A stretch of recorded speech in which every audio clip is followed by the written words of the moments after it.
Hey guys, MKS again here. Just thought I'd upload another video, or maybe till my brother comes back, or till I get bored, or till someone posts that they get bored of me or whatever. Hopefully that won't happen. But yeah, I thought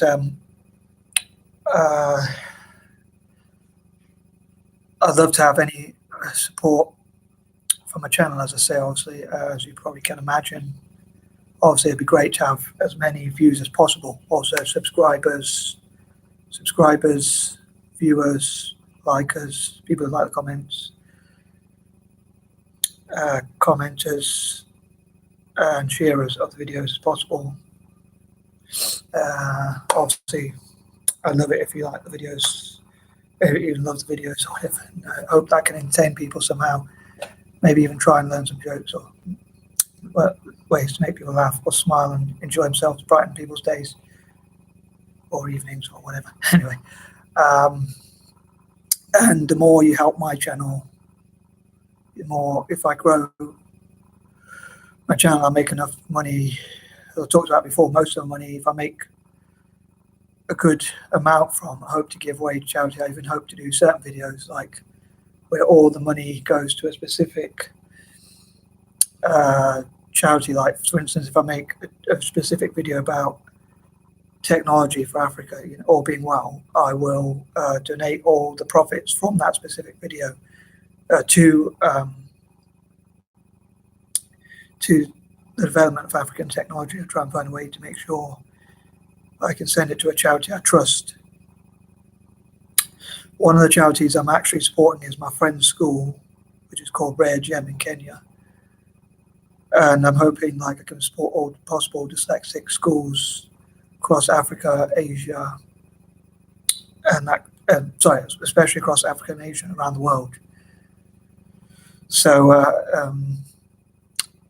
not sure if I'm going to upload any videos tomorrow. I might just try and focus on getting my thoughts on paper, maybe planning, generally planning, and also planning for any YouTube videos I can make as well for the future, but try and plan it on paper a bit more, or just writing other stuff as well. But I'm probably going to go to the library and as I usually do, like and subscribe to and share any videos about African writers, and especially women writers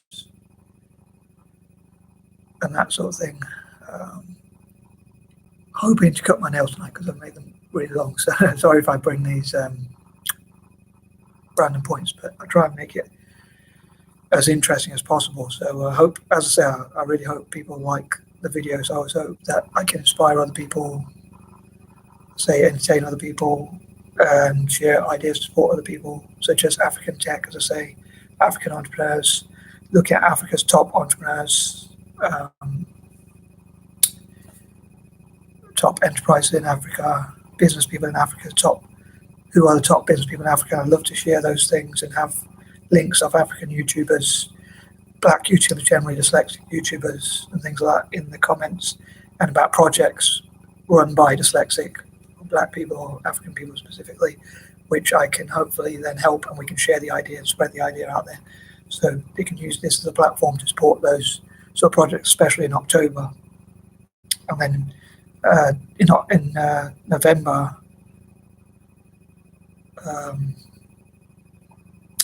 I don't know, I can do more to support Asia or indigenous people from the Americas or Aborigines and people like that.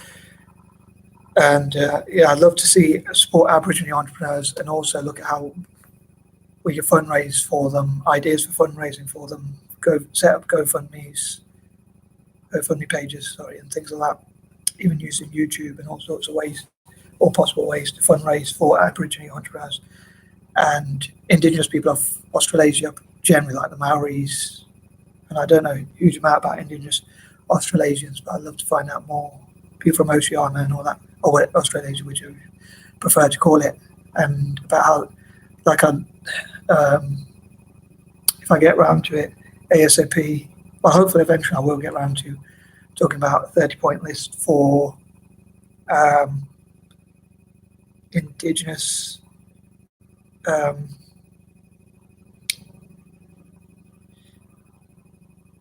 the rights I'd love to give to indigenous people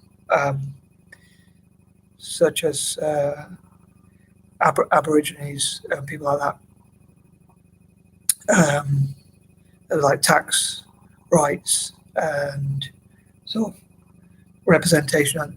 I think they might already have like representation at the EU, but at the UN, sorry. But international bodies where Indigenous people can have more of a voice, and I love to listen to the dreams and hopes of Indigenous people, Aboriginal people, do that,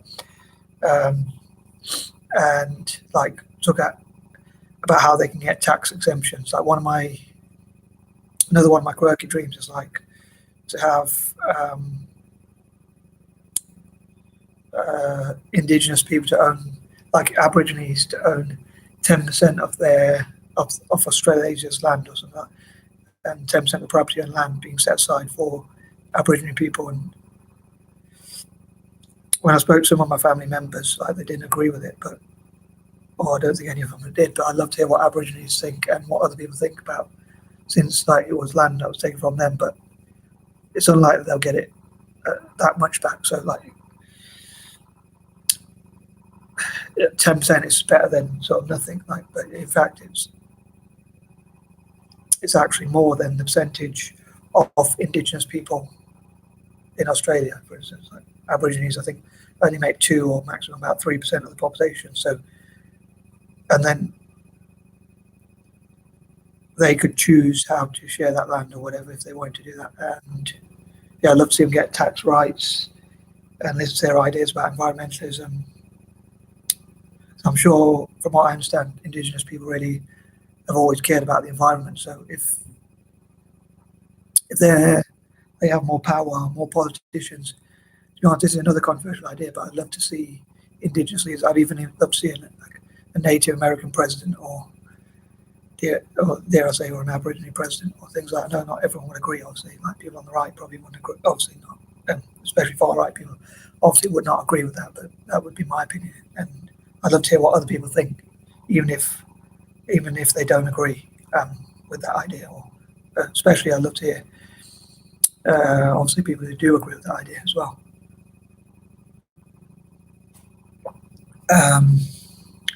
I forgot to say, but I was going to say initially at the beginning of my video, like trying a bit of humor, I was going to say it's not fair that I can't get to do what female YouTubers were doing, just like wear low cleavage or something, shake my boobs or something. I don't think anyone will want to see that. So sorry, please forgive my humor. And I don't think I could do that anyway, because I might share this video with my family, so I don't think they'd. Okay. Anyway, sorry. Probably shouldn't have said that, but at least I made myself laugh. But yeah, so I'd love to hear like the top entrepreneurs in Africa, the top richest Africans or Black people around the world, and how they can inspire other people. Maybe also mentor other people. The ones I really care about are the ones at the bottom end of society, mainly with the poorest ones, which I really want to help. As I said, I'd love to support the 10% poorest people in each country as well. But I think like supporting entrepreneurship and technology and things like that, technology and entrepreneurship can also go hand in hand, hand in glove, or whatever they say.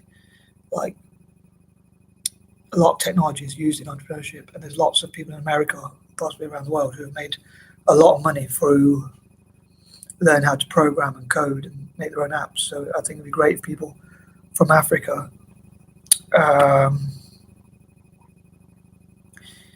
could like even young people, what I call pre-teen, even before they're teenagers, can become app millionaires before, just like they do in America or places like that.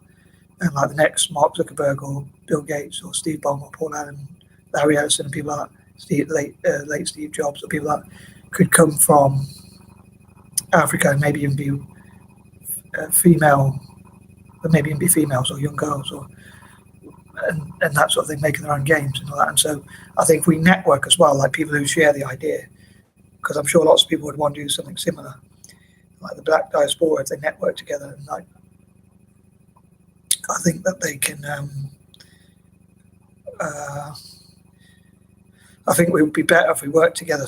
It would be stronger if we worked together and sort of helped each other achieve that same goal. sort of thing.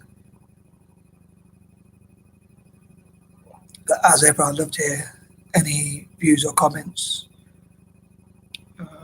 and ideas about what other ideas other people have with regards to technology. Like some people might say, there are other priorities in Africa other than technology, but I think if you just have aid, and obviously they need food, water, and things like that. If you just have aid, then the growth of the economy won't be as strong. But technology is like a career. It's something that can enable careers or business growth or things like that can empower the continent. Also, it's something that could unite Africa to work together in terms of technology, which I think they should do, and also like support their tourism industry. But the money they get from tourism could then be used to reinvest, or the money they get from all sorts of industries could be used to invest in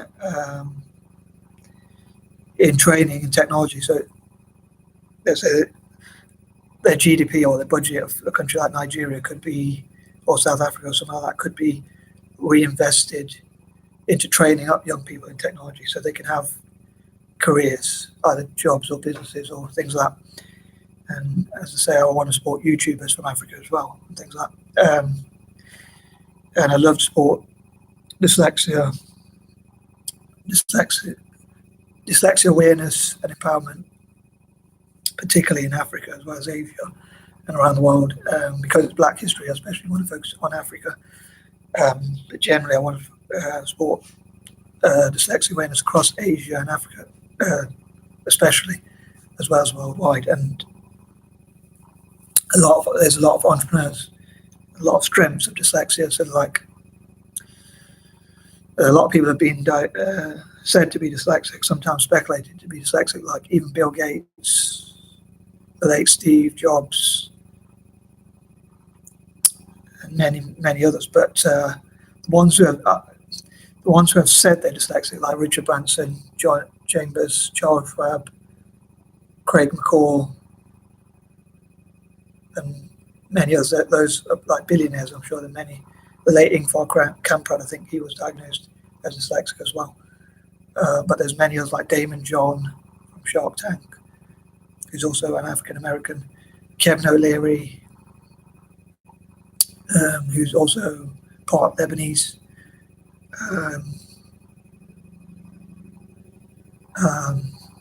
Barbara Corcoran, one for the women.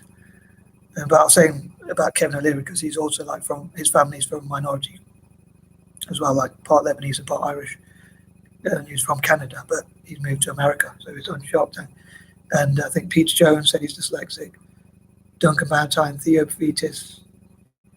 So like one of my projects is the 3 dyslexic sharks and the 3 dyslexic dragons, which is about the dyslexic people who have appeared on Shark Tank and Dragon's Den, respectively. And also, I'm sure most people who have an interest in business would have watched those shows. And on that note, it's made me think of like programs, like business programming that could be made, especially for dyslexics or the black community. And there could be special shows where sort of one-off versions of these shows, like maybe next October or something like that, or for the last part of this, for the week or two in this year, or it could be planned for next year, where like it's a special dyslexic version of Shark Tank where dyslexic people get to pitch their ideas, or maybe even all the panelists could be dyslexic or something like that, where so dyslexic people get to invest in each other's ideas. And I'd love to see dyslexic people be able to keep more of their money from taxes, I talked about before. So sorry to repeat some of my points, which I've said in my other videos, to be quite repetitive as well, but bad habit might not perhaps, but just like try and remember them, or just in case you forgot them anyway and stuff like that. And yeah, like which would mean we'd invest in each other's ideas and things like that. In the past, like when I came up with ideas, I was always shy to share them because I wanted to copyright them. I didn't want other people to steal those ideas. Although back then I wanted to make a lot of money for myself. Now it's like more for charity and stuff like that. I remember the point, then I forgot it. Yeah. So banking, I was thinking like it would be great to empower people from Africa to learn about banking, to be supported into banking roles, not solely female, but I think especially female, to have more black women in banking as well as technology and things like that. Because historically those areas have been ran more by white males. So I think it'd be great to see more black women, especially, and black people generally, and especially from Africa, empowered in those areas, and also dyslexic people. And there's, trying to pronounce his name correctly, Gary Cohn, I think it is, Cohn, C-O-H-N, I don't know how to pronounce his surname. My pronunciation is not very good anyway, I think, but you probably noticed. But he's a dyslexic guy who worked in Wall Street, so I think someone like him could be a great mentor, any dyslexic or people with other neurodiverse conditions like ADHD, which I hope to remember to talk more about. I get the opportunity to talk about ADHD and autism and the neurodiverse family together, not just dyslexia. But yeah, I think someone like that to mentor other dyslexic people to become to understand about banking, how banking works, and how they can learn about banking generally, so that more black and minority and people of color and dyslexic or disabled people can get careers in banking and be empowered, and maybe even higher level positions in banking, or maybe even run our own banks, or like black people and people from Africa and people with learning disabilities having their own investment firms and banks and things like that. So people like Charles Schwab, who I say is dyslexic, could perhaps teach about investment and things like that. And I talked about before, again in one of my other videos, about Richard Branson, who made Virgin. And Virgin, when he made it, as I said before, it was about he was a virgin in business, so that's why it was called Virgin. And I think like taking young dyslexic and black people and turning them and mentoring them and helping them with funding and to overcome the fears about starting a business and learn to invest, learn to take risks, measured risks, learn to budget,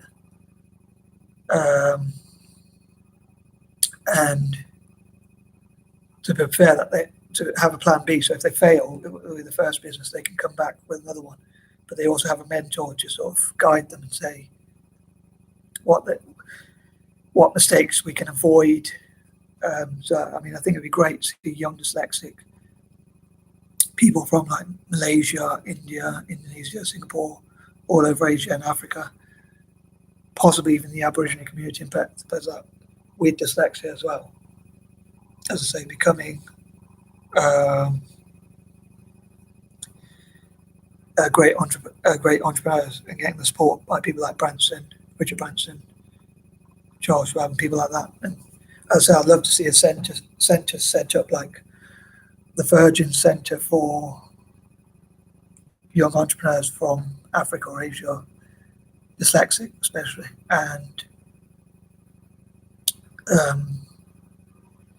the John Chambers Centre for Tech and Entrepreneurship for dyslexics across Africa, and also like Cisco and companies like that training, especially young dyslexics, especially from Africa, especially in technology and stuff like that. All my tech ideas, pretty much, I want to benefit, generally speaking, I want to benefit Africa. Just like with my football ideas, I want to benefit Italy. So I know it's a bit quirky ideas of mine, but sorry, unless otherwise stated, they're the groups I generally want to benefit. So yeah, I'd love to hear what your thoughts are about these ideas. And I did want to talk to my brother comes back and just talk about range of ideas, but I think I don't want to bore people. So this video's been just over 20 minutes long. So I think, unless I bore anyone, I best finish this upload.